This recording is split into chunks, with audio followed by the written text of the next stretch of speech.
All right, welcome to the Hottest Part of the Day podcast. I'm your host, Joey Berger. This is episode number 6. Possibly might be joined here by my co-host, Tamara Thorne. She's still recovering from her back injury and on a lot of RSO, moving a little slow. She might sneak in here on the couch and take a little nap next to us, maybe wake up for join in on a couple of questions. But I wanted to jump on here really quick before any of my guests arrive and talk a little bit about what we've got coming up. This episode is going to come out a little early this week. It's going to come out on Wednesday to YouTube. It'll be available later today, Monday, on the Patreon, patreon.com/thehumboldtlocal. If you want to get early access to these episodes, head over there and join for $5. Helps us keep the farm going here and keeps these conversations going with our community. We've been doing this about once a week. It's been a lot of fun so far. We've had some really good discussion, and hopefully we can keep improving our setup here, maybe get some microphones and get a little better setup than just sitting here on my couch at some point. So appreciate the good feedback we've had. We've had some great conversations. I don't always know who's going to join me each week. That's kind of the fun. The night before, I send out an invitation to about 20 folks who I think could put a good conversation together, and hope to get about 3 or 4 of them. And the last 4 or 5 weeks, that's what I've been doing, sending out that invite to about 20 folks. And that's what it takes to get about 3 or 4 of these ganja farmers and hash makers on short notice in the middle of the hottest part of the day to jump on here for a conversation. So it's been really fun. It's been totally unpredictable as to who's going to show up and the direction the conversation is going to go, which makes it a really good time. We're very fortunate to have such a strong community around us that loves to share their knowledge and have access to such incredible farmers and hash makers and educators. And just really looking forward to seeing what keeps developing of these. The big thing we want to talk about and why I'm jumping on here early to get a little mic time to myself is this Friday. And the reason why this is going to come out early on Wednesday, this Friday, we're having our Regenerative Farming Guild Sesh and Seed Swap at the Lotus Entheogenic Church in Oakland. It's Emerald Cup weekend. The Emerald Cup is in Oakland for the first time this year. That's on Saturday and Sunday, the 17th and 18th. And we are throwing the pre-party at the Lotus Church on Friday from 3 to 8 o'clock. We're going to have a bunch of the best vendors and farmers and hash makers from all around Northern California and the West Coast in one place. And you'll be able to smell, sniff, smoke, imbibe, and enjoy. And we have an awesome day planned, a whole day of education. We've got over 35 vendors lined up, incredible food vendors, farm to table, organic meat from our friend Kristen at Magic Meadow Farms. Kristen's been a big part of the Regenerative Farming Guild, putting on these events. She's a founder of the Farming Guild and gave a great talk at our first event. And she comes with her organic pork and her ganja-fed pork, feeds these pigs a lot of cannabis waste from her acre licensed Google grow. And she'll be there with bulk meat as well as serving up sliders. And our buddy Lucky's Homegrown, who's going to give a talk on lunar planting, is also serving up incredible food. If you were at the Ridge Sesh in May, you got to enjoy some of Lucky's food, and it's incredible. He was also at this very first Regen Sesh that we held in Oakland back in June. Man, time flies. This is the third Regen Sesh that we're going to be doing at the church. And we're really excited for y'all to come out and join us. We've got a lot of special guests coming in that are going to be joining us that are coming in for the Emerald Cup, and we were able to get them to slide in and add to our event. We expect a real awesome gathering in the cannabis community. We've got some really special judges coming. We've got a really awesome hash panel with some of those judges. Got a solventless panel moderated by the Dank Duchess. And on that panel is going to be Nicotee, Resin Ranch Extraction, and Kim Jong Rosin, 4 of the top hash makers, educators, right there in that hash panel. We've got 2 of those folks are going to be judging our solventless competition. Nicotee and Dank Duchess are solventless judges. And we've got Kim Jong Rosin vending with his brand Dream, the licensed operation he works with, and Todd will be there as well, just kicking it. So that's this Friday, the Regen Sesh. Starting to get some guests showing up here, so I'm going to start bringing them in here shortly. But I just wanted to remind everybody, tinyurl.com/RegenSeshAugust is where you can get that ticket, and that's for this Friday from 3 to 8 in North Oakland. Come on out. It's going to be a great time, a real gathering of the legacy cannabis community. These kind of events are just like the 215 medical days. Really good vibes. We're gonna have live music, DJs all day, and yeah, killer time. So I'm gonna start adding folks. Let's see who we got here. I think we got Jay joining us. Is this Jay from Aether Green? What's good, man? How are you? I'm great, Jay. Thank you for joining us, man. Really stoked you could make some time. Where are you today? I was at the Farmers Cup in San Diego yesterday, and I'm on my way up to LA right now, so I pulled over on the side of the road. Oh, awesome, man. Well, we appreciate you making a little time. That Farmers Cup looked like a blast. I was seeing some stories from folks, and looked like a well-attended event. And yeah, tell us about your experience down there. What was that like? Yeah, it was killer, man. And there was no end of fire. There was like 65 like hash entries or something, and it was phenomenal. It was a really, really good time. Wow, that's a stacked competition. Let me give you a proper introduction, Jay. This is Jay with Aether Green. I hope I'm saying all that right. Yes, Aether. Aether. Aether Green. I met Jay down at Free Seed Day this spring, down in LA at Masonic's event, Masonic Seed Company's event, and I had just seen Jay has come out with an awesome hash washing machine, mini washer. Kind of bridges the gap for the small grower to get the small hash maker to get into some higher quality stainless equipment, and yeah, I've seen you traveling around doing demos, and you were generous enough to come on as a sponsor of this month's Regen Sesh. We're really honored to have your support. And yeah, brother, tell us a little bit about Aether Green. I've got Nick from Green Source Gardens. I'm going to bring him in here too, but give us the backstory on Aether Green, how you got started. For sure, man. So yeah, Aether Green, we make a little washer. It's a we directly aimed at sort of the home hash maker, the home grower, and that blue washer that everybody's so familiar with, you know. And we're a disabled veteran-owned company. There's just a couple of us in it. We're a super tiny company, and our founder Ryan, he was looking for something to create his medicine in, and we started looking at the blue washer and microplastics, and started wondering about the health of using something like that.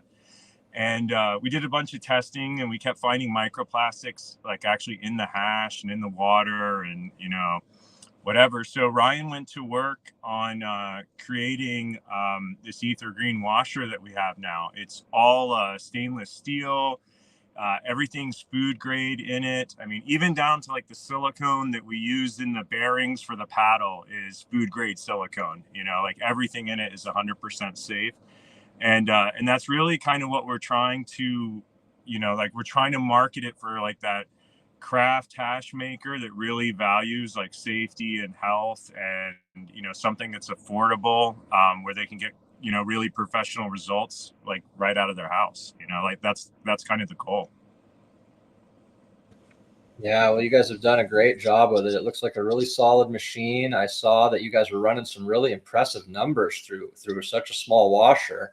Yeah, and yeah, those plastic washers, while they were a good way to bridge the gap for a lot of people and help them up their production, like you said, tons of contamination. Those things are made to be a closed washing machine. They're not made for washing hash. The hoses that come with them can be really problematic. Most people are not cleaning them, taking the whole machine apart and cleaning them the way they need for it to be much of a real clean operation. So thank you for making this thing, man. Tell us a little bit about the size of that thing and what kind of numbers you guys are pushing out of that. And I want to welcome Nick from Green Source Gardens. We're going to get to you in a minute, brother. We're talking with Jay from Aether Green. These guys just put out an awesome stainless hash washer. It looks to be maybe a 10-gallon machine, or how big is that thing, Jay? It's 8 gallons. We can wash up to about 2,000 grams of fresh frozen, but that's sort of if you're running kind of in an iceless environment. Like if you pre-chill the water and you have a cold room or a cool environment, you can run about that much. If you're in like a room temperature environment, it's, you know, probably like 1,500 grams of fresh frozen is more appropriate. But since it's all stainless and it has a koozie like liner wrapped around it, we really you don't need a ton of ice. As long as the water's pre-chilled, you can typically run 1,500 grams to 2,000 grams, and you're in and out of your wash from start to cleanup in less than an hour. So you can really crunch through some decent numbers if you want to. There's a lot of kind of smaller farmers that are using it as well. They're just sort of using it to add something to the SKU, make something, themselves. And it's super simple to use as well. That's the perfect size, man. I am the home-based mom and pop farmer. We grow for personal use here. And when I'm harvesting, I grow, a decent sized little plant, a couple of pounds or something. And when I harvest that thing, I'm usually saving a few of those tops for the nicest tops for smoke, and I'm fresh freezing the rest. And it's usually coming out around 1,500, 2,000, 2,500 grams of fresh frozen. So that's kind of the perfect size for me as far as what I'm working with. Sometimes the larger batch for me might be 3,000 grams of fresh frozen, but you're right there in the perfect size. I'm washing in 20-gallon work bag and cleaning in 5-gallon bags. So I really love the scale that you're working with, man, and making something that's really going to be helping a lot more people. We don't need another 100-gallon washing machine. We got enough of those on the market. Those companies are coming out of the woodwork. We really need to help the small home grower make their own medicine and have access to cleaner medicine. And thank you for doing that, man. What kind of prices are we looking at, and where's the best way for people to get a hold of you, and where can people see this thing in action? So the best place to get all the information is our website. It's aethergreen.com, and Aether is spelled AETHER, green.com. And then we're on IG at Aether_green. And we have a lot of videos on the IG that kind of walk you through the process. We talk about the capacity and kind of the history of the company on there. The washer, there's different stages of it. We a hand paddle version of it that starts at about $500, all the way up to like a fully automated version of it that's around $1,200. Very cool. Very cool. So that's sort of the price range for it.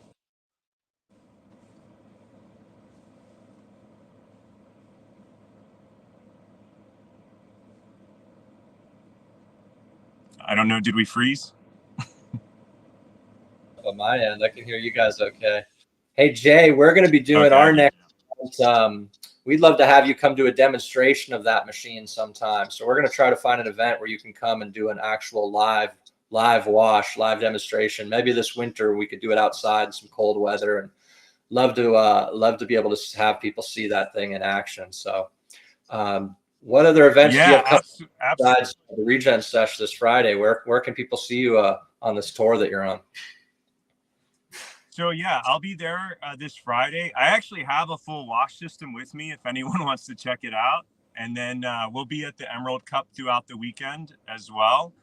But like anybody that wants a demo, we're really just a small company doing this grassroots. We're not working with any big distributors yet or anything. So we would love to come show it off. If you want us to come do a wash for you, do a demo, I am totally down. Awesome, man. That's great to hear. Well, thanks for joining us today, man. I'm going to turn it over to our buddy Nick of Green Source Gardens. Awesome hash maker in his own right. I've been enjoying this really nice couple of jars of hash that you gave me, Nick, at our last Regen Sesh that you were down at in June. You came down, gave an incredibly inspiring talk. You're one of our favorite farmers, breeders, hash makers. We love growing your genetics and breeding with your genetics. We grew your Icy Lotus last year, and I crossed that into a bunch of gear that I'm working with this year. Always inspirational. We love you, buddy. Thanks for making some time to join us. Yeah. Can How you hot? hear me? Yeah, how hot is it up there today in Oregon, where you're at? Oh, it's pretty mild today. It's like the first mild day in a long time, so we're stoked. I was Yeah. just out walking the baby for a nap and wandering through the gardens, and the weather's perfect. So yeah. But thanks for having me, and I'm always appreciate the access to platforms and audiences to help further kind of the process of strengthening the cannabis roots foundation as we move into this commercialized space of everybody's turning it into a business, and something is a little bit lost in that process. And so my goal is in life right now is to um, participate in sharing uh, some reflections of spending a lot of time working with ganja, and and the place that it's brought me is into the realm of the sacrament. And so from you know where I spend my time right now is practicing through a strong lens of esoteric um, insights into relations with the cannabis spirit and the earth spirit, and what's needed right now between the two. And so I've kind of like loosened a little bit of my uh, super strong focus on production, and get to lean way heavy into the places that I naturally evolve towards in the process. And so I appreciate these platforms, and I'd love to share about whatever comes up. And yeah, it's not that hot today, so. But yeah, it's been great being involved, Joey. You're such a you take care of people in this way where you provide a place and a space um, for people who aren't necessarily wrapped up in the business side of it as much. And even though I was fully involved in having a rec farm for 8 years, it was really this learning uh, place that I got to work with for a while. That was 80 acres in the mountains, and so I'm really thankful for that. And I, in the process, have recognized the need to further the relationship through a new lens, and having children now, and being able to be more focused on the important things in life help make some of that more clear. And it bleeds into the breeding, it bleeds into the hash, it bleeds into every aspect of the spiritual side of worship with the cannabis plant. And so, you know I think right now, the more we can promote this healthy sacred relationship to the plant through having platforms to allow people to create better discernment in how they go about their relationship to the ganja. Because I think there's a lot of strong influences in the world right now that are also influencing ganja, and so where it comes from starts to become the most important part of your process with developing a further relationship. And if you're buying commercial large scale agriculture cannabis, you're weakening your opportunities of awakening further with the truth of having real experiences with ganja that's uh, infused with intentions of reconnecting our human spiritual being to the ecology on the planet Earth that we live on. So Yeah, thank you for that, brother. So true. And Yeah, I love what you're saying about, once you kind of exit that commercial market mind frame, you start having a totally different relationship with the plant. When there was a lot of money in this, it was really easy for people to say, I'm in this for the plant and I'm in this for the love of the plant. And the minute the money went away, most people went away with it.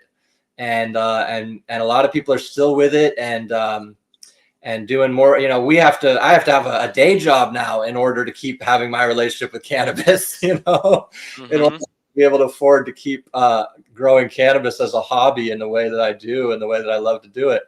And it's a very different experience than 5, 6, 7 years ago when I was a commercial farmer, when I still had a licensed farm, and I was in that mind frame of have to grow these strains at this THC percentage for this market, and they have to look like this, and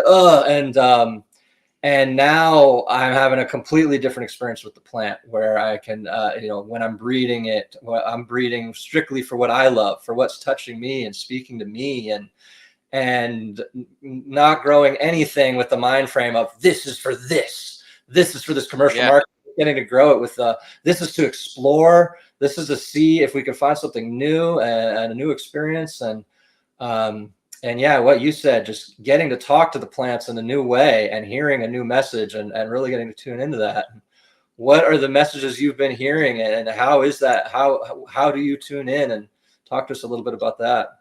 Yeah, it's funny to sit here with these phones on, and I have this background and stuff, but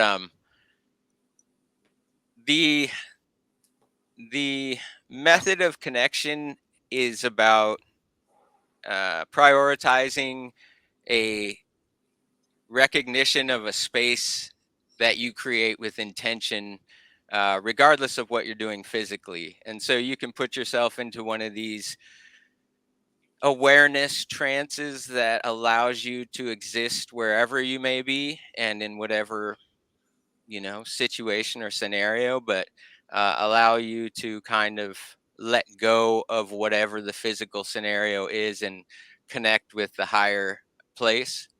And so for me, that takes place or has a more potent message when I am essentially in the garden that is cared for a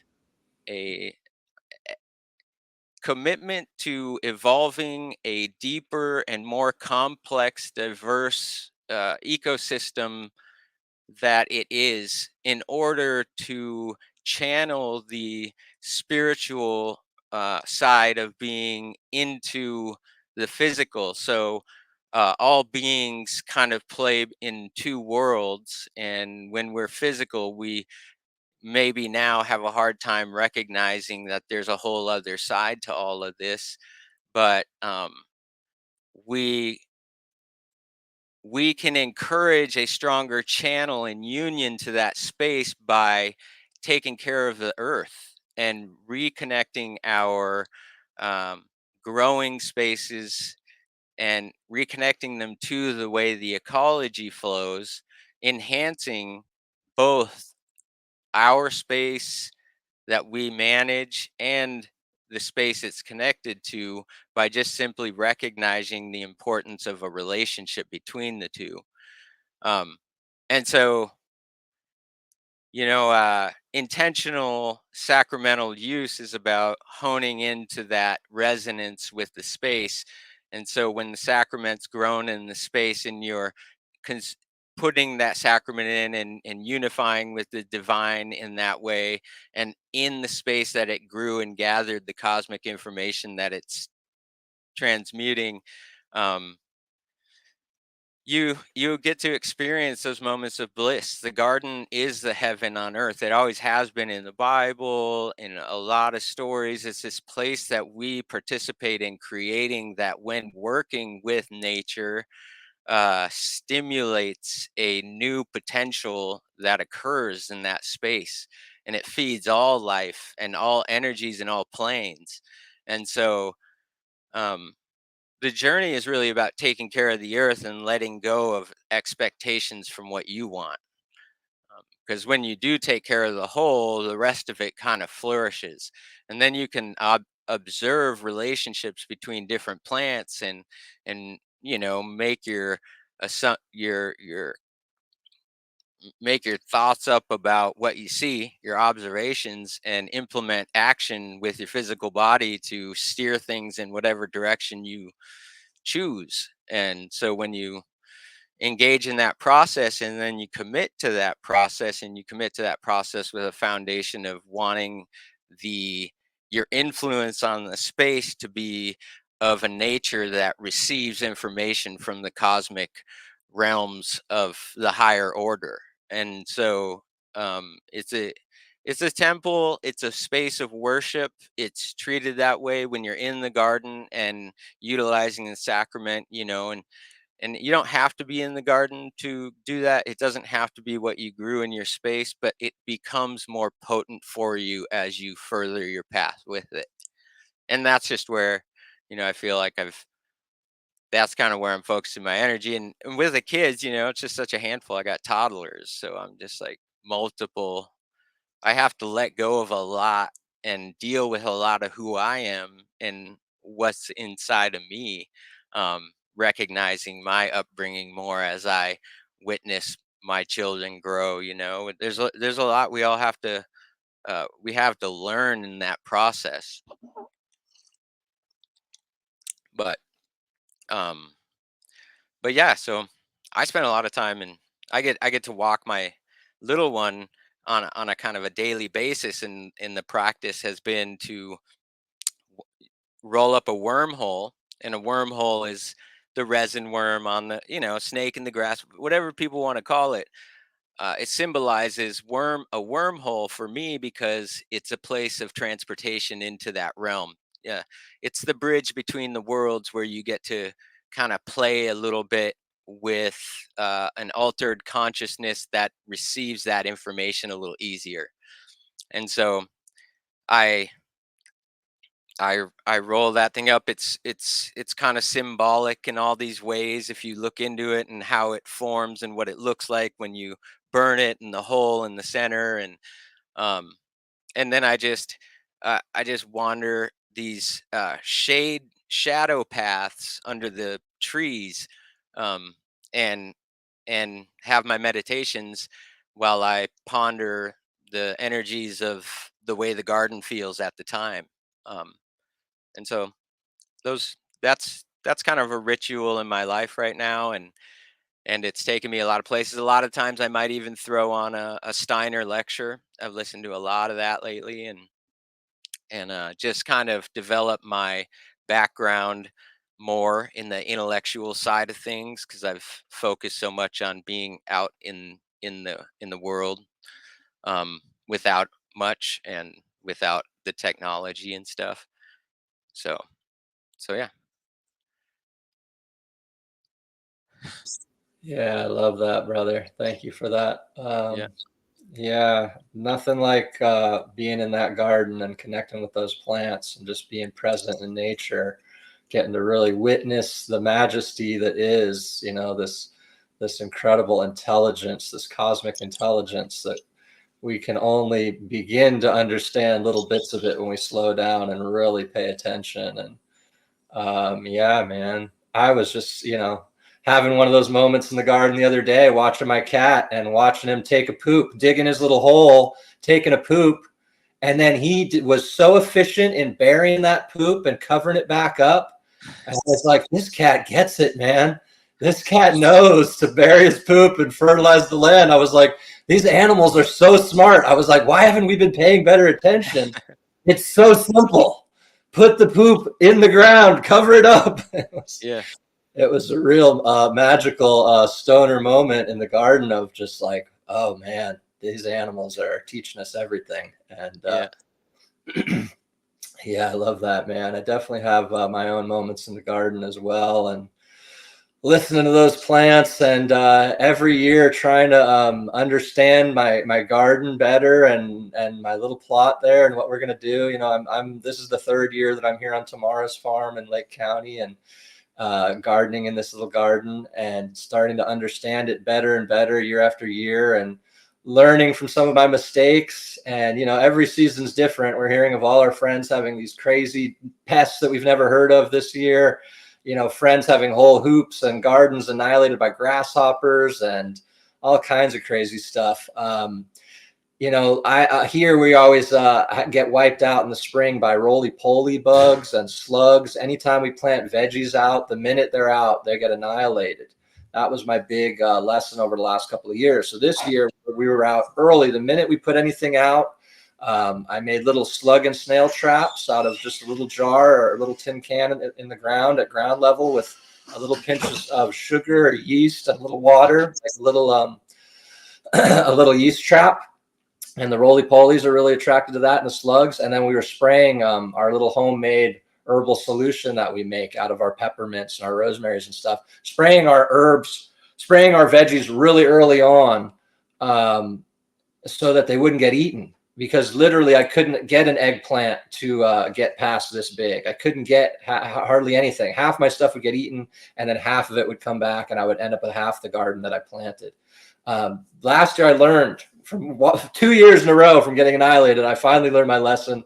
We got it dialed this year. I've got a beautiful flourishing veggie garden like I've never had this year. I brought this on the show. I wanted to show my regenerative truck nuts that I hang these from my smart car. That's amazing. Nice set, right? Almost looks better on that side. Are we going to get demonetized now on YouTube?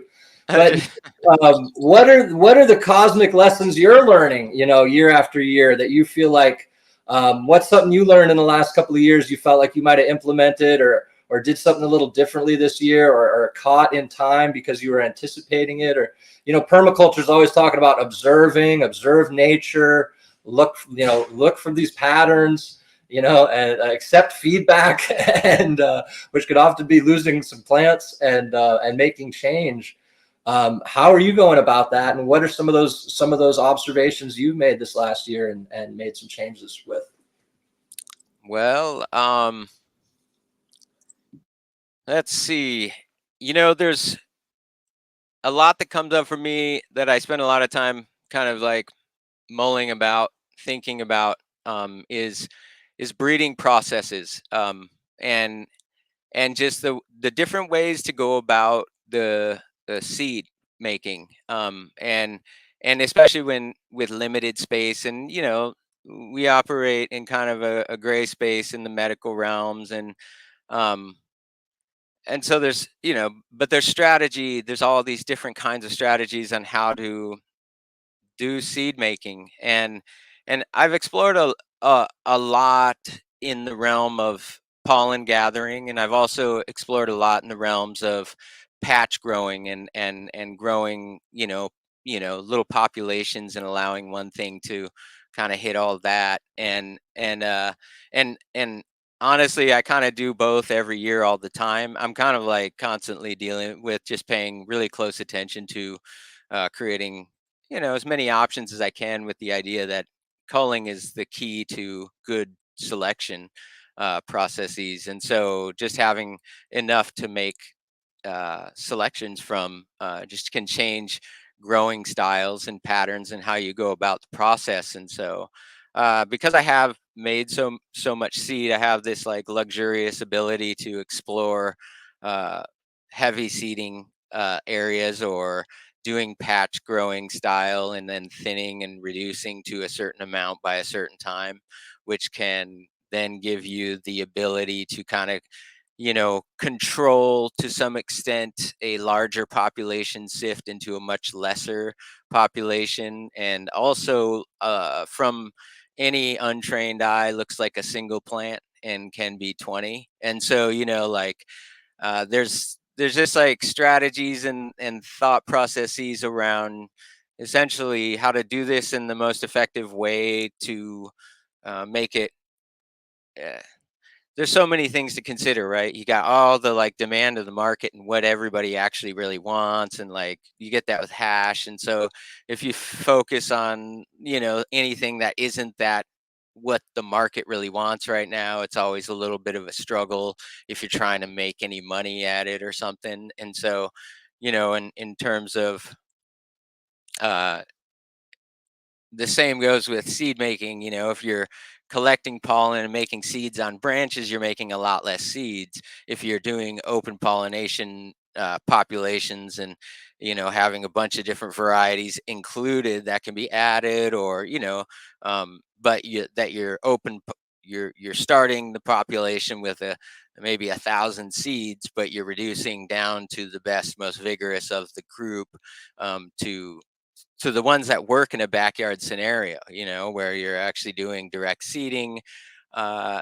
experimentations. But again, you can't do this if you have to buy seed for it. You have to increase your populations and put the time in the background to get to a point where you can explore in that way. And that's the luxuries of putting the work in, is having the populations to explore. So I'm constantly implementing and deciding to take a lot of things out, or like I'm just like trying to be real present with each day in the garden. The garden I work in, before we moved to the other farm, we had been gardening here and planted fruit trees and all that. So I'm really familiar with the space and how the cycles kind of work through the space, and what areas are really productive and what areas are becoming more productive with time and energy.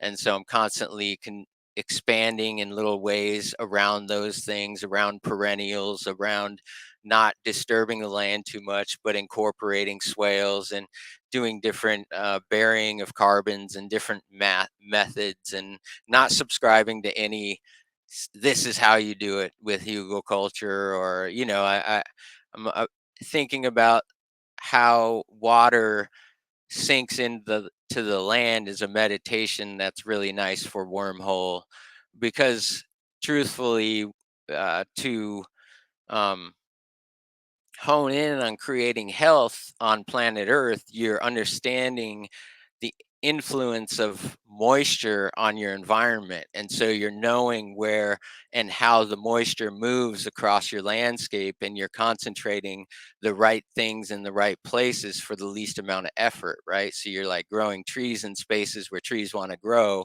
by maybe manipulating the surface a little bit, but that's what our hands and some tools can do. And we don't have to get crazy and destroy tracts of areas that ruin the micro networks of the soils. We want to work in small rows that kind of allow the knitting back into the bigger picture to occur quicker, so that we're maximizing our bed's ability to gather from a stronger force. So we understand that our relationship to making something grow where we want it and what we want it to be, we have to do a little disturbance, but how can we incorporate our disturbances in ways that allow healthy recovery of the land with the least amount of effort? And a lot of this has to do with managing overgrowing and growing way too much biomass than you need, and chopping down and always having kind of enough of biomass to just lay everything down on the ground and allow the microbiology on the surface of the earth to take care of all the fertility. And but you've got to have biomass, and if you're not trucking it in with which you should be, because everybody's chipping wood in neighborhoods, and we should all be tapping into that flow and understanding the value of carbon, and how important it is to incorporate carbon back into our soils, and how to go about that process at home. It's really the value that we need to rise up out of this kind of low point of humanity that we're in, with our pollutive ways and our kind of perverted relationship um, to material products. Whole world seems to be about products, but the whole world functions and operates in these natural cosmic flows that need to be paid attention to again. You mentioned a bunch of things there I want to talk about. I'll go back to one of the first things that got me excited. You were talking about direct sowing seeds, and I remember seeing the last couple of years you having some, like you said, some direct sowing experiments, but it looked like some very successful ones. We've seen some of our other friends in our circle, in our community, having some success direct sowing plants. And like you said, what an incredible selection tool to be able to find Yes. seeds that are really resilient, can really germinate on their own under really rough conditions. Tell us about some of those experiments, and what are some of those genetic lines that have come out of that, or some of those traits. And I just want to shout out again how much Tamara and I have enjoyed growing your genetics. The Icy Lotus this last year, and I did a lot of breeding with the Uprise a couple of years ago, and have been having a lot of fun with those Uprise crosses. And just big you up, and anybody hit up Nick, get his seeds when you can. Hit him up through IG. Is there a good spot where people can get your seeds, Nick, or best to just message you through IG? Message through IG is great. We have a website with a password. If you sign up for our email list on our website, you you get all the information you need in the latest on the drops. It's just kind of like when we offer seeds and stuff. So that's kind of the best way. Just reach out and let us know what what you're thinking about. And we can probably handle it. uh, but was there a question there? Yeah, tell me about Oh, the direct seeding. direct sowing seeds, and Yeah. how that's gone, and what are the lines that have come out of that. Well, that's there's this when we make hash, we seeds and hash go together like they're meant to be worked together because um you can you can control and create your compost piles made with your hash with all those extra seeds that are going to germinate if you manage your compost piles right. And so you can kind of like set yourself up as much work as you want to put into it, you can. As little work as you want to put into it, you can. When you're handling your biomass in your garden and you're also making seeds, you're getting a nice selection of volunteers. And if you've got an eye for ganja because you've grown it for a long time, you don't really need to know the names of things to make your assessments. All that stuff doesn't need to be that important. You start looking at the structures and the different types and ways that ganja grows, and then experimenting with breeding and looking at those different ways can just give you a faster path towards steering genetics in a particular way. And if that is to help you with your business, that's great. And but the volunteer stuff, the piles of hash, and then managing and making selections in volunteers is interesting. uh, a few years ago, this amazing volunteer came out, and I know it had guava punch in it. And it just stood out, and it wanted to grow out of the greenhouse, and I had to cut it way back, and regardless, I let it live and get pollinated uh, with what uh, it was pollinated with the guava punch that created it. Um, but it's based on what it looks like. It's the holy nano, whatever. It was such a standout, strong thing. And so I had some of that seed, but I kind of only grew it myself just to kind of look at it because it's less identifiable as to knowing exactly what the history is, which people care a lot about, and I get it, and I know a lot about a lot of other stuff. But here's where I kind of speak for the volunteer and how that can influence your breeding in a really healthy way because it opens you up to other forces, kind of showing you what's available. And so sometimes you have to let not knowing be the channel that allows you to see the new information that wants to come through. And so volunteers are really sacred in that way. I see them in that way, and so I lean into them sometimes. However, I gave some seeds to a friend, and he made some seeds with some of the fire guava from Dragonfly, and we just posted, I think, today on it with the big, huge fan leaves. But the plants are incredible, and so like you know, um, you don't need it doesn't need to be understood necessarily when you're you, you need to watch it from beginning to end and then understand the plant that you're working with is one way to go about that.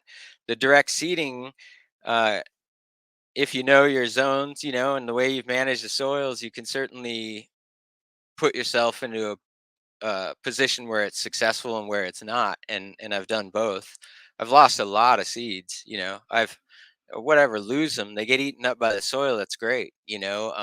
But yeah, I've definitely experimented, to extents, and I definitely learned my lessons with rodents over the years, time and time again, and pretty way better than I was earlier on, but I'd lost a lot in the process to get to that point where I kind of understood how to do it without having to be all mean to the rodents and mad at the world for, it's destroying the things I want, but rather more like, how do I work with the space so that I don't have to be fighting anything, because I'm not interested in this relationship of having anger involved in my, uh, especially my spiritual work. I try to work on those parts of myself, um, by being aware of them, and so uh, direct seeding, understanding your land, understanding soil and where your soil is on your land, and how to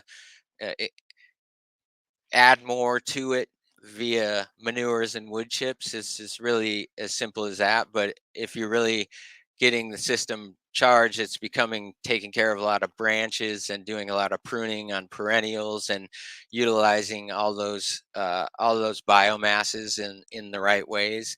Um, and then watching the evolution of how things relate to that space in terms of seed and soil, because I lose seeds all the time, because I just not just ganja seeds, but just all kinds of seeds. I just do a lot of experimenting, and I just am okay with things not working if they don't want to work. But I'm also doing enough to where I know something's going to work, and so I try to hone in on what really works well, and then kind of like know that that's going to provide an experience for somebody else that might work for them a little better, because I just don't humans relationship to the way things work is very materialistic these days, and so it's driven in this scientific intellectual kind of space, which I think there's credit and validity there, but that all oftentimes misses all this other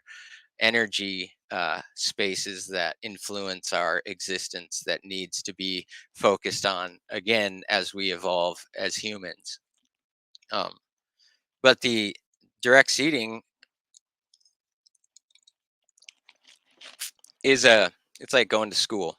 If you direct sow things and you pay attention to it, you're taking a big risk if you spend a lot of money on your seeds. So you got to make your seeds to really do it. But um, this year I've seen areas that have a lot of wood chips will promote an increased roly poly scenario. So if you're really heavy on the wood and are in more of a dry climate, or where things dry out easy, and you have that wood's really valuable and important, but if it's surface applied, it will create kind of a playground for certain things that will just kind of eat whatever's there. um, and so you got to kind of manage that, like understand where the good loamy soil is on your property, and kind of utilize that in spaces where you want to direct sow, and kind of like lean it against the heavy surface wood chip, turn that into the more pathways, and create that space for these things in other places. But again, it doesn't even always work when you think it's gonna.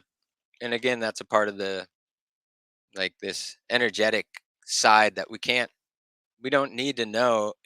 Don't get too discouraged if you're really in it to like care for things and nourish the land, you have to always check back in with yourself around, are you at war with anything? And if you are battling stuff, um, maybe check in with that relationship, and maybe the answer lies within the problem, and we need to start just kind of digging in a little more openly and not take things so personally and getting mad at bugs or something. We should be worshiping all that life that comes with the garden, and then not trying to categorize it into a good category and a bad category. And they're messages from the divine, and and if they're consuming everything, they're trying to say something. So I likely think we will see lots of things consuming a lot of things as humans continue to treat the lands the way we do. And so the only way to kind of buffer our um, experience against that is to create the islands of diversity and perennialize our landscapes and try to knit them back into the natural ecology that exists in your climate, and stay focused on becoming in harmony with the cycles of the climate, um, and the place that you live, and then trying to emanate that light back to the sun. Being thankful, and sharing uh, the the ability to experience time, um, and in the physical realm. And so gratitude being kind of the center pillar of moving forward. And when that's the case, your garden grows in the right way, and you accept the losses, and you kind of more okay with it. And the further you go, the more times things work than don't. And so we follow the paths of things that work, but we provide the playground for everything to live as much as possible. Hey, I want to welcome to the show Lauren from Dream State Solventless. So happy you could join us again, Lauren. You were on one of our first shows that we did. It was super fun. Yeah, stoked you could join us. I'm here with Nick Mahmood of Green Source Gardens. How's it going? Pretty good. How are you doing? Good. I caught the Good. very tail end of what you were saying. I love it. Right on. Yeah, I don't know if you've met Nick before. I think you guys may have been at that first sesh together down at Oakland. Maybe familiar. No, I don't see think a lot of people at those places, but I think I think I was at the second one. Okay. Yeah. I was there. Yeah. I think I saw you, but we didn't get a chance to connect. So Yeah. we'll have to do that. Yeah. Nice to digitally meet you. Yep. Likewise. Well, yeah, Lauren and her partner John are awesome hash makers and farmers out of Mendocino, out of the Willits area. And I met these guys at 420 this year. At a 420, I met John, and then you guys have become a big part of all the last events we put on. You guys have been sponsors and major supporters, and God, we appreciate you guys so much. You guys have really helped make these events happen. We literally could not do it without you guys. So, and thank you. and done praising you. I'm going to put I got to show you the squash that I had out of the garden. It's the truck nut squash. But I also just want to big up your guys' hash. It has been such a joy to get to smoke your guys' hash recently. Your guys next level. It's been so fun to get to trade some terps with you guys. Likewise. And just meet some people that are passionate, been at it a long time. And just stoked you could join us today. I know you've got a beautiful backyard grow going on there too.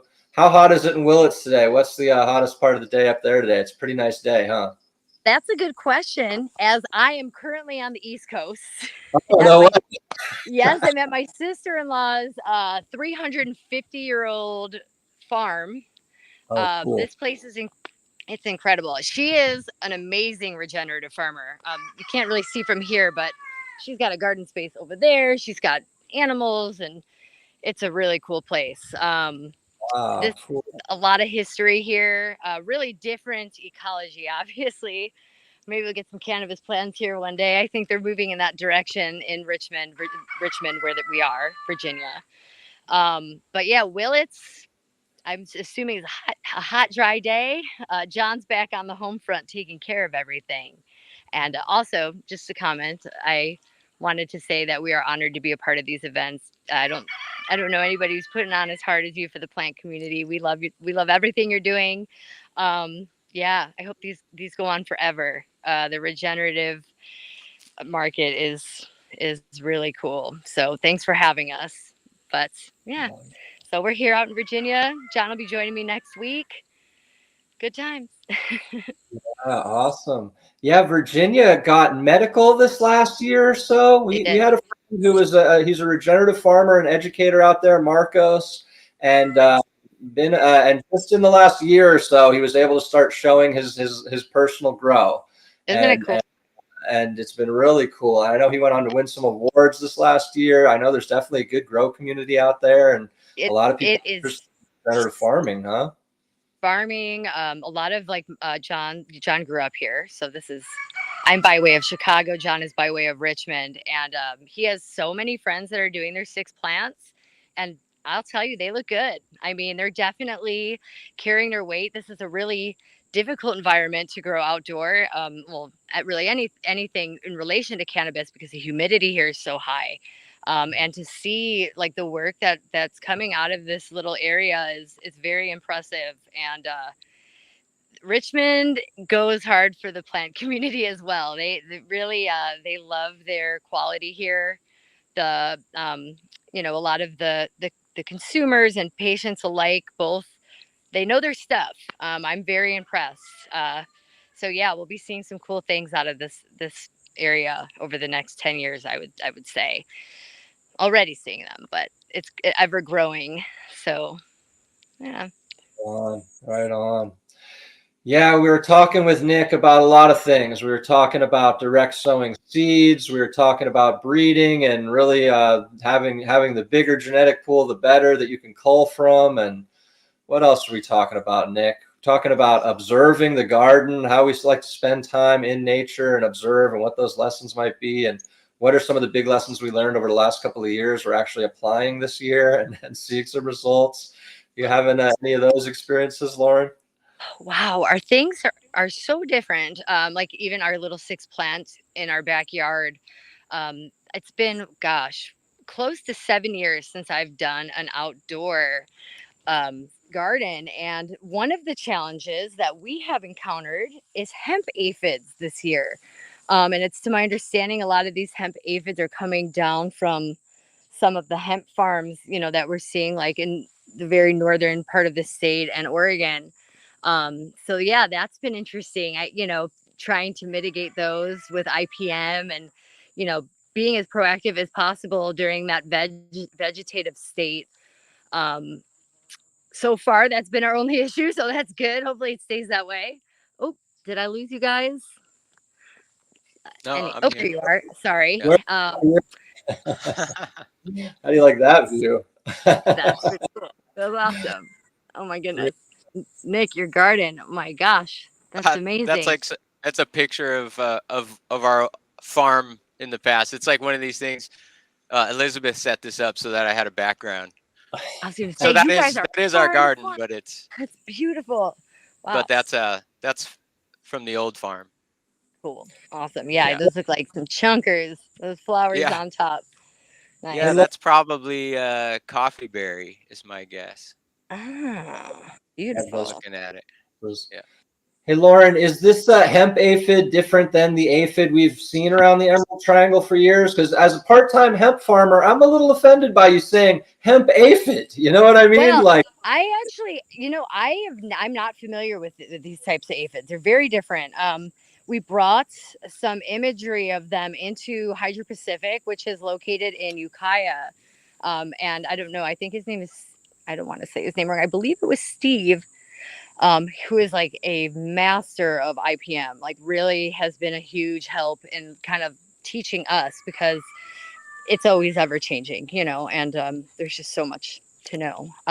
He identified them as a hemp aphid and explained that they were migrating down.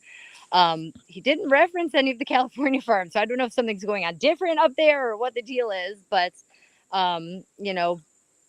they are not as aggressive as, like, the root aphids that you'll see, thank goodness, because that's never a fun thing to deal with once they've started.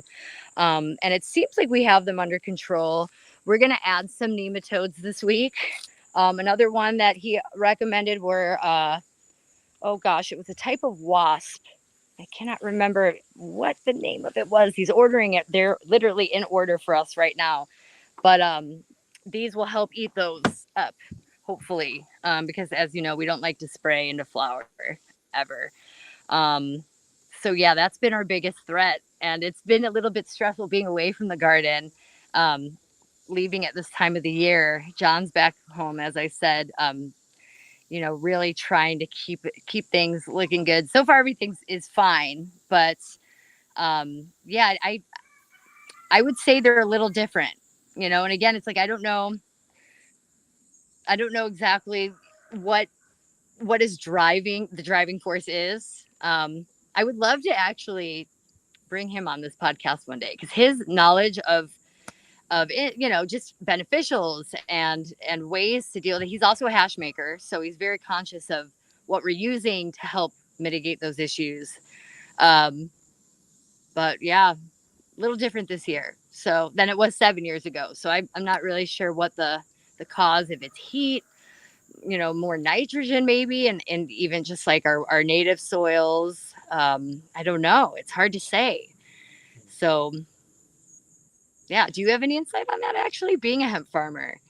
Well, I am a new hemp farmer, and we are one of 2 hemp farms in Lake County. So I think that I've seen plenty of aphids over the years here in Lake County. The last couple of years, we would have them a little early on in the spring, in the Okay. greenhouse, in the nursery. We saw a little bit, and then later in the fall, last year especially, we had that heat wave in October. We had 96-degree 2 days of 96-degree weather in second week of October. Aphids blew up then. So I had 1 or 2 plants I had to deal with then. I was able to spray them, kind of late with our Jadam herbal solution and beat it back. And those plants I had to do the dunk on more to just wash off those dead aphid exoskeletons. But yeah, to me, I haven't really discerned 2 different aphids. To me, it's just, we've got aphids we're dealing with. We also look at our garden, kind of what Nick was saying earlier. A healthy garden should have every bug in it, that I don't disagree. is what we like to say. It's just when we get an imbalance of them. And Right. And so more right now, we're dealing with some thrips in a couple areas, a little bit of thrips. We kind of deal with that a little bit ongoing throughout the year. If we're not big leafing and cleaning out the inside of plants, or if there's a plant that grows with a lot of excess leaf and doesn't get good airflow. It's so hot and dry here. It's so much hotter and drier than in Humboldt and Mendo, and where I had all my lifetime, my experience growing. And so it's always a big new learning experience for me. And I expect aphids to show up a little later in the summer, like I was saying, especially if we get another big heat wave. We're just now looking like, it was over 100 a few days ago, and now we're looking at 2 weeks of 80s to low 90s. I think we really got through the big heat wave, and things are really going to flip into flower these next couple of weeks. We're going to start feeding our transition ferments over the next week or so, as we transition more from veg into flowering. Is there something you guys do around this time of year for your plants, as you guys are kind of transitioning from heavy veg and flowers are starting to set up on some of these? Nick, is there something that you do around this time of year to get ready for that? Or is it just more keeping the soil healthy and keeping plant health up? I back off on watering as much. I could probably reduce the watering half as much, and maybe more if I'm just looking at everything and it seems good. But what's interesting with the aphids is I've dealt with a lot of aphids. I do think they're, like I was saying, I kind of think the answers are in the aphids. I think they might have some special medicine that we all need. But what I found is a simple, you have to pay attention. Aphids are only really problematic if you're dealing with transition into flower and they get kind of wrapped up in the bud as they develop, because then you just have a lot of dead bodies inside of buds, which doesn't always lead to it's good for mold, it's good for Yeah. those those forces and those energies are important and valuable. So, but what does happen in an outbreak of an aphid scenario that I've experienced was, um, I allowed it to happen, and an insane amount of ladybugs appeared in the process, and so it like allowed the natural escalade of things. I never buy bugs, or if I've never, I just keep the space really diverse and full of inviting plants that want to bring things from other places in. So it's like people can buy the Okay. bugs, they'll come to my garden kind of thing, like, Yeah. because this is the sanctuary for life, and so like life comes here. I don't buy life, like Okay. when we set up our sanctuaries, everybody else can buy whatever and they'll come to our spaces. And the things that, so the moral of the point story there is the natural evolution created the solution, because I'm not dealing with any aphids anymore. I haven't done anything to make that. It just doesn't occur in the space where it did, and it was concentrated in an area, and in the area I just kind of gave to it, and I still got usable weed and everything. I wouldn't put it on the market or anything, or it wouldn't be anything like that, but um, my standards are a lot like, well, biology is a big part of the process. The great thing, you could do this in Virginia, especially with fresh frozen, because you have to be so particular about cutting it into your freezer bags. Um, so for anybody listening, it's like opening up states and places that want to make hash. Hash is the best thing in the world, especially if you go the fresh frozen route, because the issue with drying all your weed is you oftentimes don't look at it as closely. So you can have kind of a plant that's maybe stricken with mold that you would never want to cut down and hang up and then go back through. But you could, in a fresh frozen scenario, take your scissors and cut. You have to break it down anyway, and you can find the places where there's mold and not, and so you can kind of sort it out really easily. You have to do it anyway.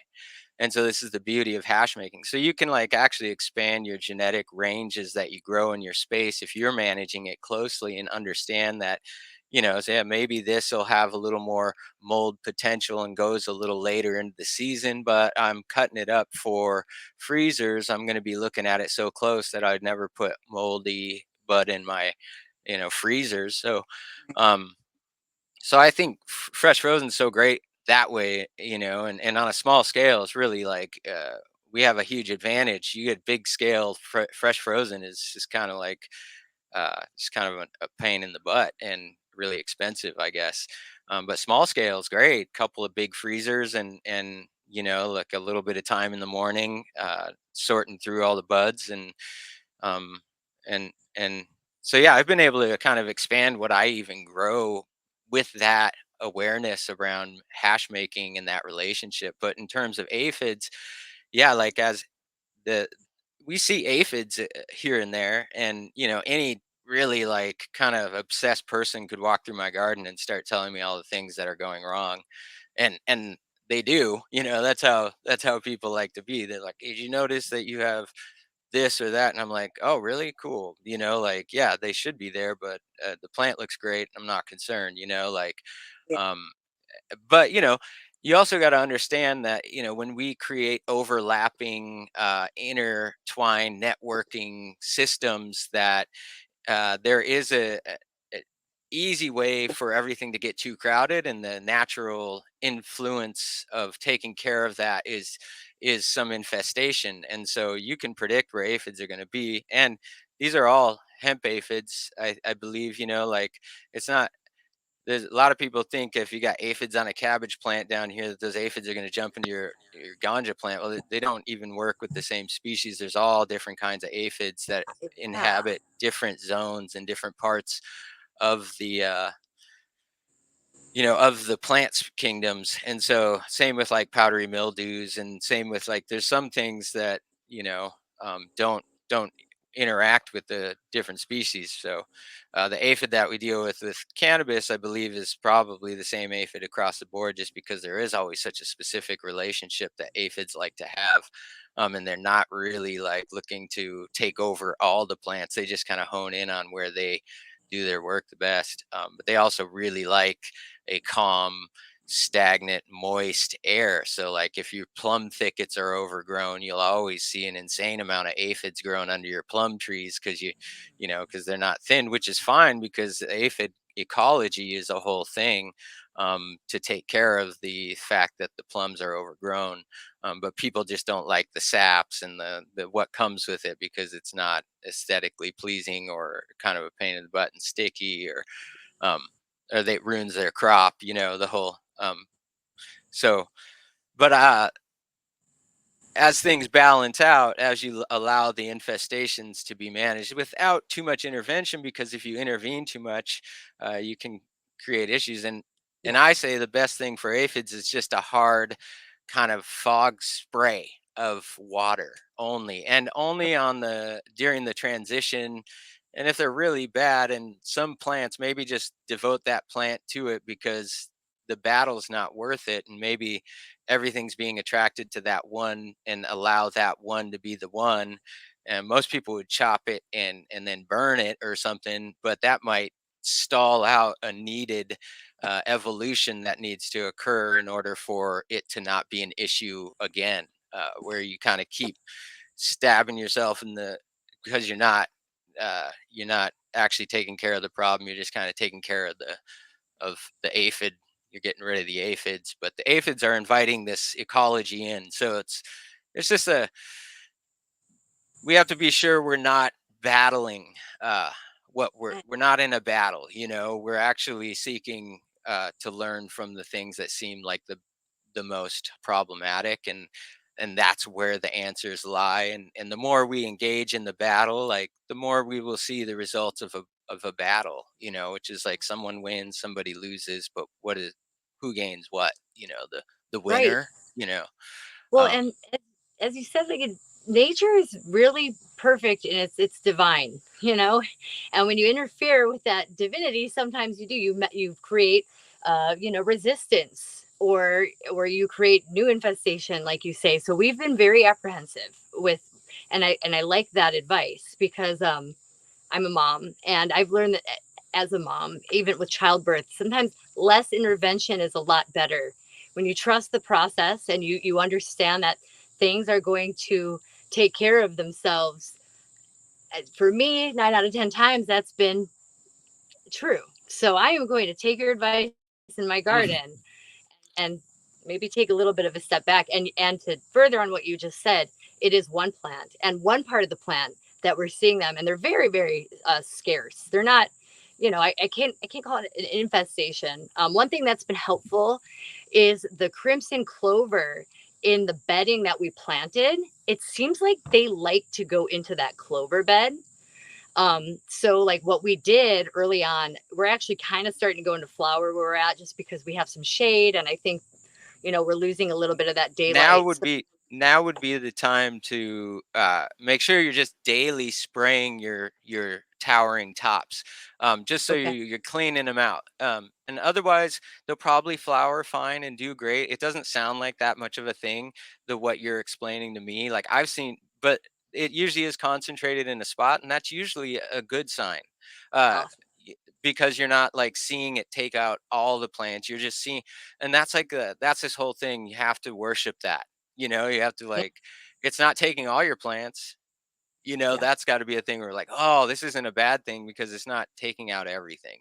And even the one that has the bit on it, it's really It's thriving. probably have it personal head stash. You know, It Oh yeah. sucks when you've got jars of weed and somebody pulls out, it's like, here's an aphid, and you're like, like that means it's good, but whatever. I'm not going to get into it. Oh yeah. Yeah. It's But always good to do the R&D yourself before you put it out into the public.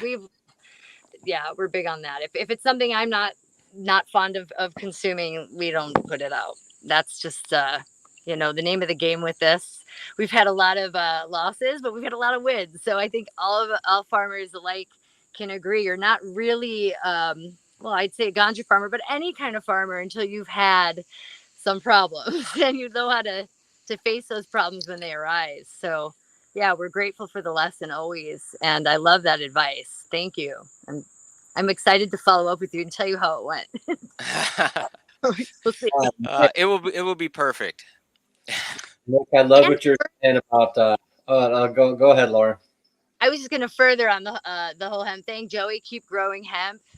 We are so on the precipice, I think, of the world understanding the importance of hemp and the just, the use of plastics and textiles and the things that what we're doing now is not working. And we all know that hemp is like kind of our only hope. So there are no complaints. Hemp farmers, keep growing hemp, keep pushing the knowledge, because people really need to understand, like, this is part of regeneration, and regenerative farming is saving the planet, and hemp is doing that. You guys are doing that one small garden at a time. So Yeah, well, thank you for that, Lauren. Yeah, well, I tuned in for a little bit of Hash Church yesterday, BC Bubbleman's Hash Church, and happy to see our old friend Wade Laughter on there. And Wade has of House of Harlequin, and Wade was a warrior, got a lot of CBD and a lot of medicine into a lot of people's hands and taught them how to use it over the years, and helped a lot of parents who had sick children. And he's been dealing with his own cancer journey and recovery and treatment. And he's been having huge results with CBG and treatment of his type of cancer, specifically with CBG. And that was really awesome to hear, because, Tamara has been working towards getting this hemp license for a couple of years now. She finally got it this year. And yeah, we have a 1/4 acre of hemp here. And a lot of it is CBG. She grew a little bit last year, a little test patch, and made some medicine out of it. And it's been incredibly powerful medicines, the anti-anxiety cannabinoids. So you smoke the flower, you don't want to jump out the window. Tinctures are really good for people. It's a great medicine. And so to hear Wade talk about that and talk about the need for CBG was really awesome to hear, and to just know that more people are. It's so tough now to talk to people about hemp and CBD and CBG now that there's all this garbage at the gas station disguised as hemp and CBD, and this whole Delta 8 and Delta 9, this distilled hemp that gets people high is such toxic garbage, and is really ruining it for people that really need real medicine. And once again, it's more important than ever to know your farmer and know where this stuff came from and how it was grown. Yeah, so I feel honored to get to be a part of it. I just get to work on the garden. It's really tomorrow's project, but it's been really fun to be a part of. And I hope it gets to the people that need it. But yeah, I want to bounce back to a couple of things you guys were talking about. Nick, I loved what you were saying about using the ganja plant as a trap plant, that sacrificing one, if you've got a sick one and all the bugs or pests are attracted to that one, let them have it. And we certainly see that once we get a big enough of an outbreak of something, especially aphids, we're down here in ladybug country, the ladybugs start coming in and swarming. Once there's a big enough food source, they come in a swarm, and and we'll just eventually clean it up. And yeah, I just love what you're saying. There's definitely a lot of plants like that we've had good success with. A big one was wormwood. I know I've talked about that in the past. Planting that around the edges of our gardens, and that was a big trap plant for aphids that drew them away from the garden. And then same thing, once the populations got big enough, the ladybugs came in and cleaned it all up, mopped it all up. So I would encourage, that's a great perennial plant. It's supposed to be you can make a pesticide out of it, an herbal solution style pesticide, and it's supposed to be good for caterpillars, as the name implies, wormwood. It's supposed to handle your wormy creatures. So everybody should check that one out.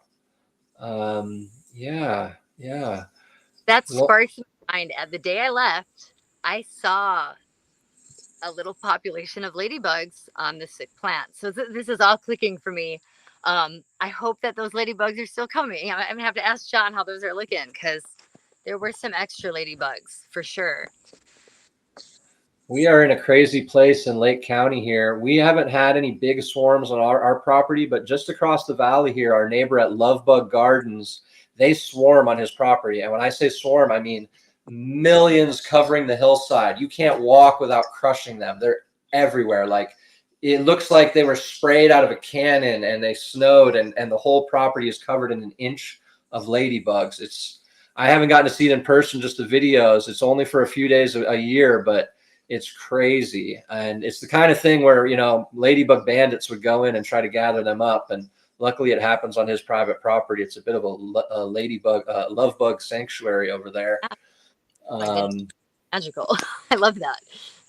Yeah, and like you were saying, Nick, you know, there's a whole industry, like there's so much industry around cannabis. There's a lot of industry around organic cannabis and even regenerative cannabis, and predator bugs is a big part of that. And when I had my shop in Humboldt, that was certainly something that we sold a lot of, and that was a lot of people's stepping stone of trying to get to a more organic place.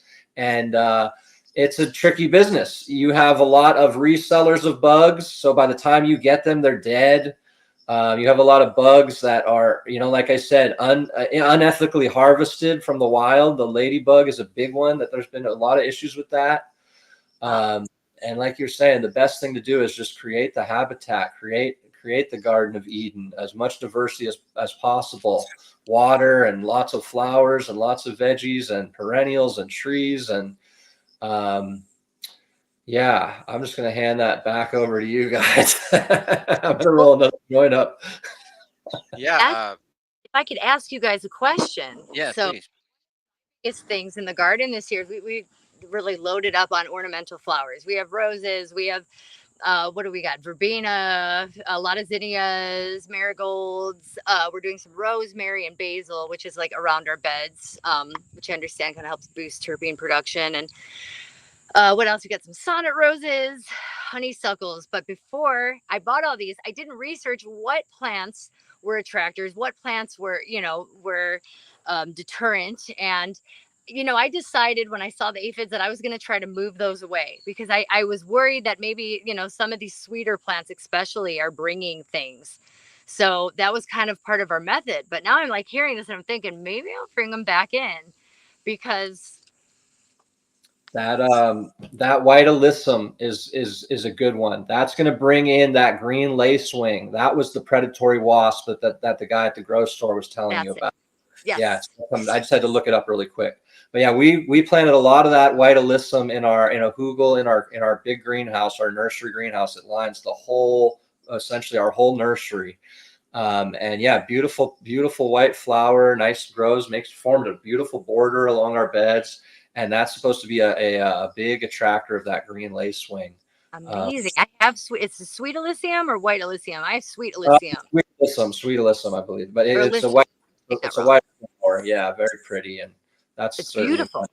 We've incorporated into our garden a couple of years ago. Yeah. Good to know. I have some growing in a bed that's a bit further, but maybe I'll transplant those closer. They're gorgeous, and they grow like a cover crop, kind of really sprawling, and good to know. And then I don't have to buy any lacewings. Love it. Yeah, integrated polyculture, what you're talking about, all that stuff, if as much as it can be planted in an integrated style is good.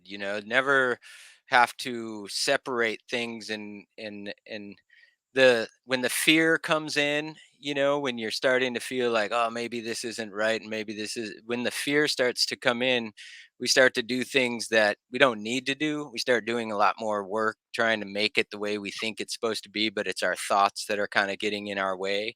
And so, like, whenever that fear comes up, just take it as that a stop and start to observe the thought process that's taking control and starting to, and then try to remind ourselves that the you know the best thing we can do is integrate everything into the area. If we want our cannabis to do really well, it needs its root space zone to be for it. But that doesn't mean that's all, right? And now, once you get to the point where you have a big enough root zone for the plant that you're trying to establish, you want to pack everything that's coming up and touching the interface between the ganja, because it's the ganja's relationship with the diversity. It's never one plant. It should be this integrated network of many different plants exuding many different chemistry potential in the ground.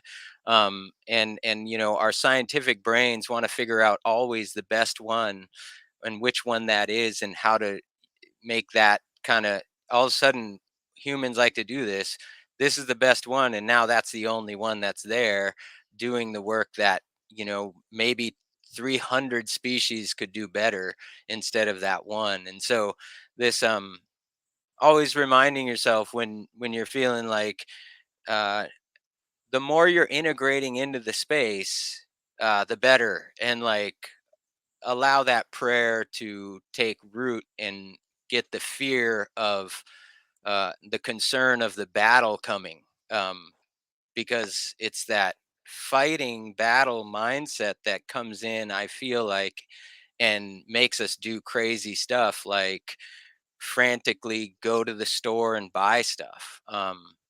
And so it's hard to not do that when we're It, programmed the way we are, but it's important to realize we have to start to move away from that programming. I need to sit on my hands. That's really, when I see it happening, I'm going to sit on my hands. Uh-huh. That is so true. I mean, in life in general, it really, it's kind of like the Fibonacci spiral of life. You just like, yeah, that just trusting the process. Oh, I'm so glad I'm having this conversation, because I can't begin to tell you, I did have fear. Even traveling, I was considering not even making this trip, because I was just, yeah, fear, and yeah, like releasing that control a little bit, I think will be really good. And like you said, the plants feel the fear. They feel that They're receivers. Yes, absolutely. And so are we. Um, and so like everything we put into it, it comes out in the plant too. Yes, So absolutely. No. it's really important that we are checking in with our spiritual centers when we're handling or managing this plant, because of that, its power there. And that's kind of leading my journey right now, and why I have just kind of stepped away from some of the aspects that were easily dragging uh, me away from the direction I want to go, I guess. Yeah. um, and a lot of it has to do with, it's a challenge. The ganja world is a challenging one to navigate, in the sense that it's very complicated because it has so much stigma attached. So it's even complicated post legalization in all the states. It's still a weird space to navigate as a someone devoted to its influence on life. So it's like we still have to be kind of weird and careful, and especially in our pursuits of producing it, because it it is seductive too. And humans in the material age that we live in are quick to be smart around capitalizing on what is attractive, and ganja has that power. And it's important that we're always kind of like recognizing when that's coming up. It's not that we shouldn't experience those energies. Those energies are a part of being, they're important, but we at least need to like not let them take us too far off the center in one direction or the other, so that we end up in a world that is completely like not supportive of health. Because I think we all want to just live a really long time and have a really good life. And so we have to kind of find the middle ground that doesn't take us too far in any direction of extremity that makes us ill. Yes. So centering is kind of the work, and that's the spiritual work right now. And that's why ganja is healing people. And it's whether it's, we can, science can look at the physical properties and the chemistries and all that as much as they want, but the true healing comes out with a harmonized force from the other side in relationship to the physical side. So it's like, um, things we can't measure will heal you. So you don't need to take something or if you are taking it, really try to think it's gonna, because the placebo really is Oh yeah. real. So it's like you have Well, to somehow get in control of all this and not let your everything take over you, and then gain some perspective and make a good decision so you live healthy, I well, guess. that's like, kind of going back into being the plant being a receiver.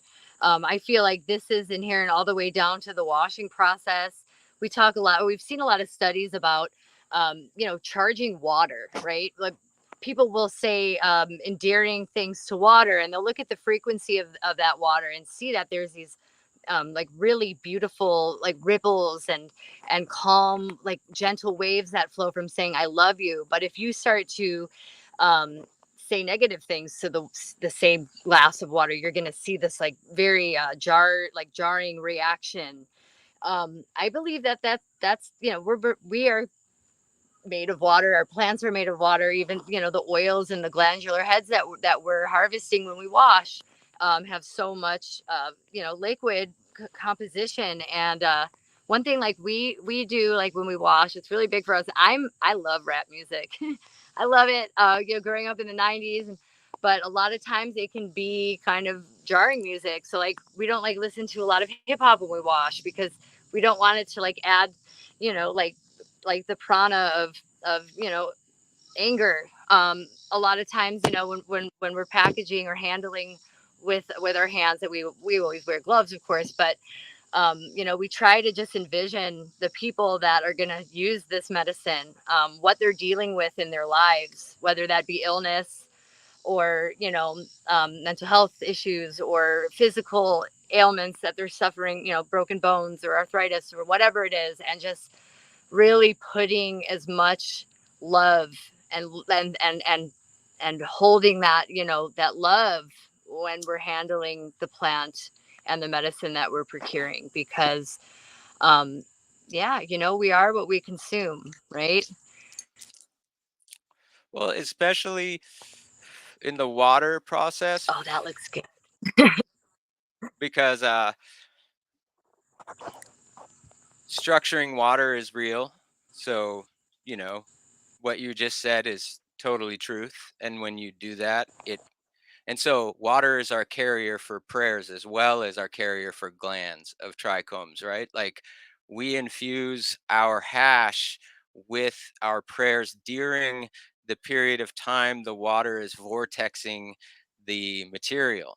And it's important to know this because it's during that time of, you know, I I personally stir everything and I do it outside because I want to connect with the sky energy, and I want the prayers to be a vortex that have nothing in the way between me and in the upper worlds of the cosmos, because I want that energy to come in, and then I want to ask the spirits that have been in charge or taking care of ganja for a long time to enter into and guide me in creating a good uh, message for that can be added to the complexity of the messaging coming from the plant, so like the combination of our stirring these potions give us a space and a time to infuse our intentions into the carrier that is water. That's why I'm so into water hash, because of the vortexes that you create when you paddle. It's all around going one way to going the other way, and during those times, the polarization of opposites is always uh, important in that prayer to go on one side of the and the other. So like, sometimes I'll do in one direction, I'll do the Shiva energy, that's like the opposite destroyer, and then the other direction I'll do the Jesus, the Christ energy. And as Okay. I'm doing, I'm just shifting back and forth between, and I'll have like Shiva oming on or something during the, because that's the I don't know if I have everything I need, that is needed for the people within my own, but I want to invite the things that have brought this information to us for as long as we know. And Shiva might be this entity that travels in the cosmos, and periodically comes back and comes through us. and that we should make sure we're paying attention to the, the blue sky gods um, that have influenced humanity, and all the gods that have influenced humanity, and bring that into our, into our sacrament, because I don't think of it in any other way at this point. It's a sacrament, and the sacrament heals the person. It doesn't matter what's in it, as long as it was managed that way, and the creation of what you're taking has that force in it, it will heal you. But you have to like kind of be on board. um and so Absolutely.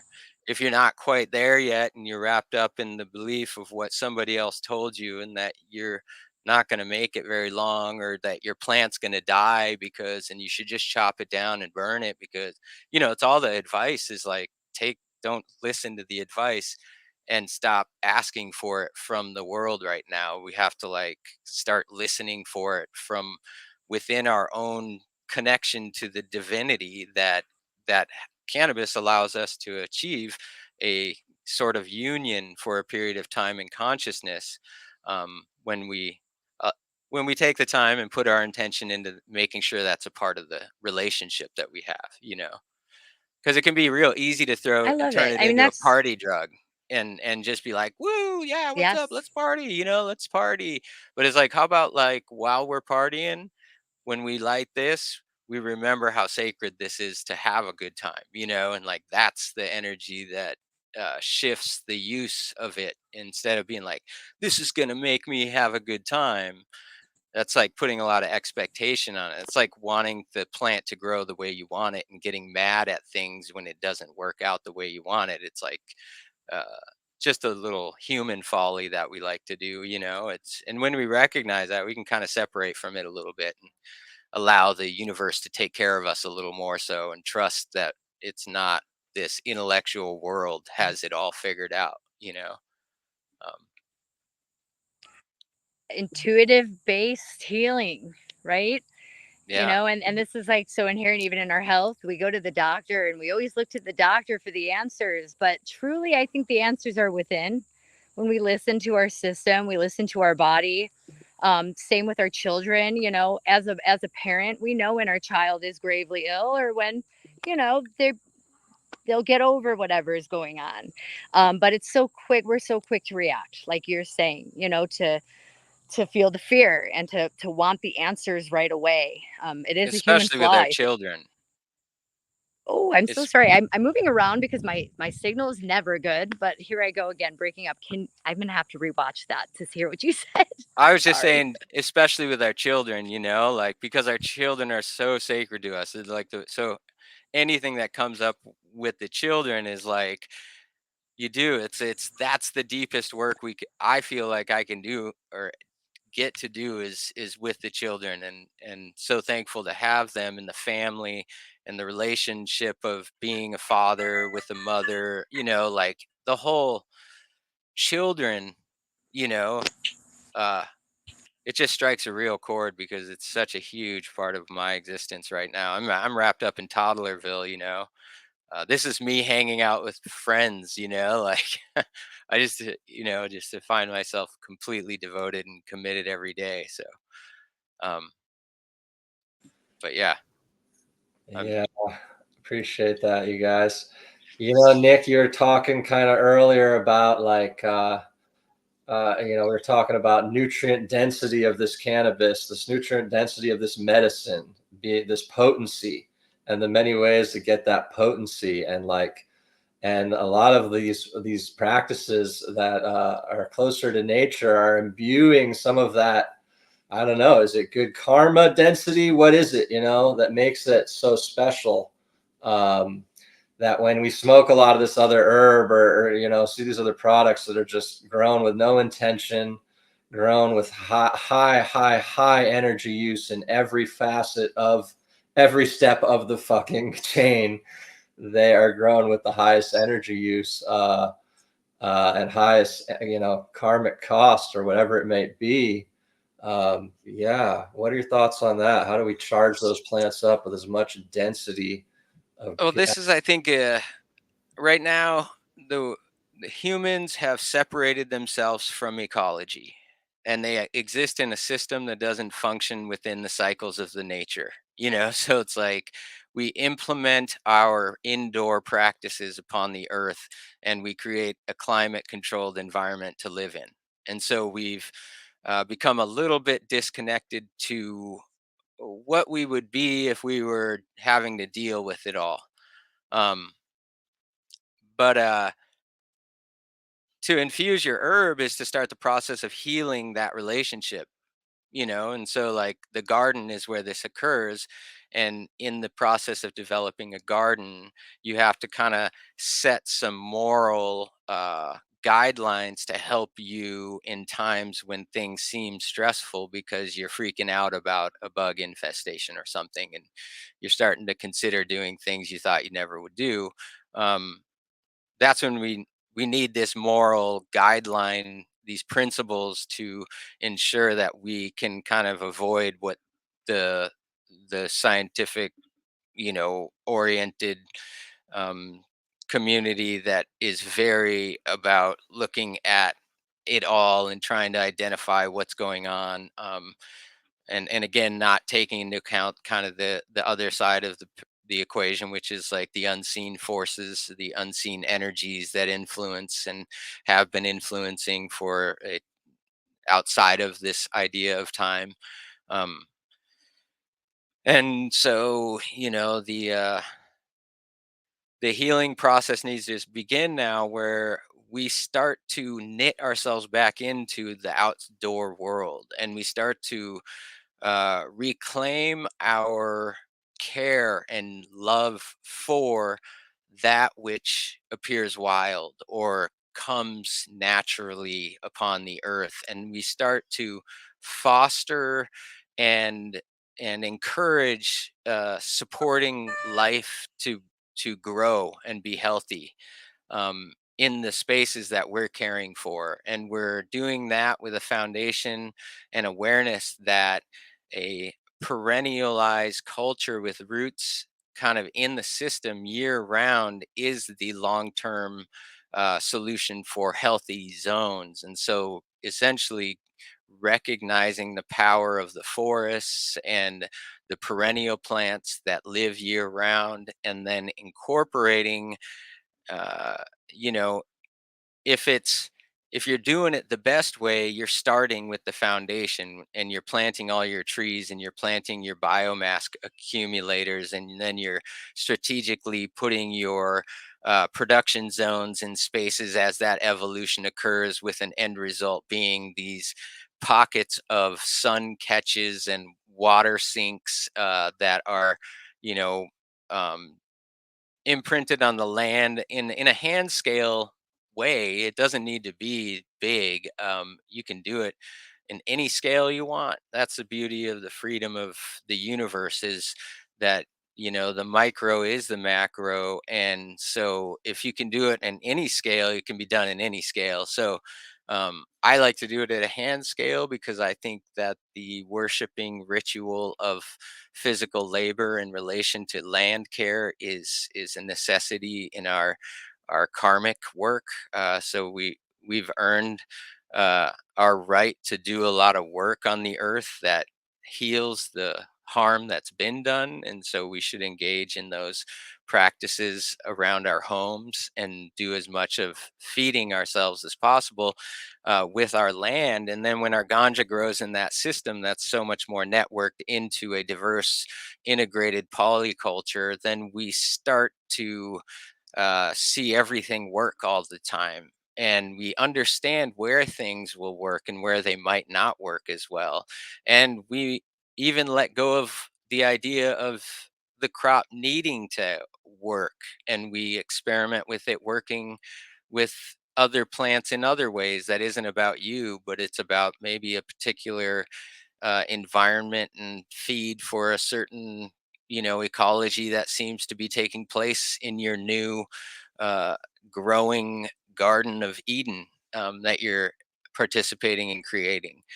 And so this openness of allowing everything to be a part of it, and then this ability to recognize when something is a biomass creator, and it's okay to pull it up and let it rot. This isn't like let everything grow. This is about like invite everything to grow and then become involved in the fallout of everything growing. And if you don't do anything, it will likely be taken over by something and the diversity will start to decline once again. And that our job is to continue the process of making little disturbances here and there that allow for annuals to exist amongst the perennials, and that we're taking care of the perennial foundational aspects first, so we don't have all the issues with infestations when we start to want to grow a lot of stuff. And we just have a really integrated and resilient, healthy ecological system functioning on the surface of the earth. And that is the way that we infuse the cannabis with the most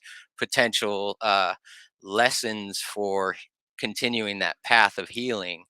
Um, and then there's that whole polarity where it can do that much good. It can also take you down the path in the opposite direction. So, but you can also find all that good in the worst weed that was grown in the worst way out there. It's still in there because cannabis is this spirit, but it's influenced, has been heavily potentially charged with different energies, so it can skew the experience a little bit. But a real sensitive person can still find that essence of beauty in the true ganja spirit, even though it's been super manipulated and perverted over the industry and in the way that things work in the worlds of mm, you know mega manufacturing and huge amounts of stuff traveling across the world and stuff. So yeah, I think you know the real key is to knit yourself back into your landscape and to become as closely related to the cycles of the seasons and know where the moon's at and how it moves through the sky, and understand the cycles of the sun and where it's moving and where it's at its winter house and its summer house, and how it's moving in between, and how that affects the pockets of the spaces that you're working with on your land. That will all start to gather and turn the surface of the earth into exactly what it is, which is this receptacle for energy that keeps coming to the earth. And the healthier and more potent that receptacle is, the more the physical existence is better for humanity to exist, because we're not always in physical form. And so when we are here, we should be worshiping the fact that we're here, and all the things that bring us into this way. um, but I am gonna have to be jumping off here because I got some dinner to start prepping for the little ones. um, but I really appreciate having the opportunity to come on and to share some perspective and to connect with the community, because I really, it's like all these communities, we're all gonna be a part of the evolution of ganja the way it needs to occur, and that will happen regardless. And so whatever, if the more that you resonate in whatever direction with any of this, if you're on board with taking care of the planet and regenerative agriculture and supporting this idea that we need to start doing better on this planet if we're going to continue our ways, then I'm just super grateful that people care enough to have these platforms, and Joey, that you take the time and energy to support a whole lot of people, and create space for us to be when we can be, because I'd like to be to all the events and all that, but it's just a distance thing, um, and a time thing right now. But as the kids get older, I'll be able to kind of like move around a little more. But I feel so anchored to home and needing to be home. So um, it's hard to get me to want to go too far out of my normal circuit of life right now. And Oakland's a whole different game for me, man. That was a wild journey. I really appreciated the experience and felt like I got to like go check in with the world a little bit. So Yeah, Nick, thank you for making this time. It's always much appreciated, bro. Anytime we can get you to share with us and tell us what's going on your farm and in your life. And I know how busy you are with the little ones and the plants and the animals. And yeah, man, much appreciated, especially when you can make it down for these events. I know what a long journey that is. And yeah, we're needed down in the belly of the beast, man. It's a scary place, but it's definitely where we're most needed, where this medicine and the knowledge is most needed. And we're going to keep finding ways to get down there and share it when we can. And you're always welcome. The next sesh is going to be at our farm here in Lake County, Thrive Homestead, on September 21st is going to be our next one. So sweet. Going to Equinox. be a equinox celebration. Yeah. So you're welcome to come down then. Awesome. If you can get away from the farm. And yeah, but yeah, much appreciated, brother. Always man, a pleasure. And Likewise. We'll do it again soon. Yeah, that sounds great. Yeah, I want to keep. Yeah. Oh, there's somebody.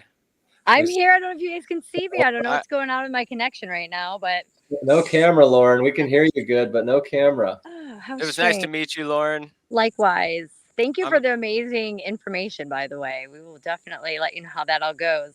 Yeah, it'll be perfect. Yeah, thank you, Nick. Thank you, Lauren. Lauren is going to be with us next Friday at the Lotus Entheogenic Church in Oakland for the Regen Sesh, along with 35 other vendors. You can get those tickets at tinyurl.com/Regen Sesh. I'm going to put this, there it is, August. And yeah, we're going to be doing many more of these. So I hope everybody can come out and join us. That's going to be the kickoff to Emerald Cup weekend.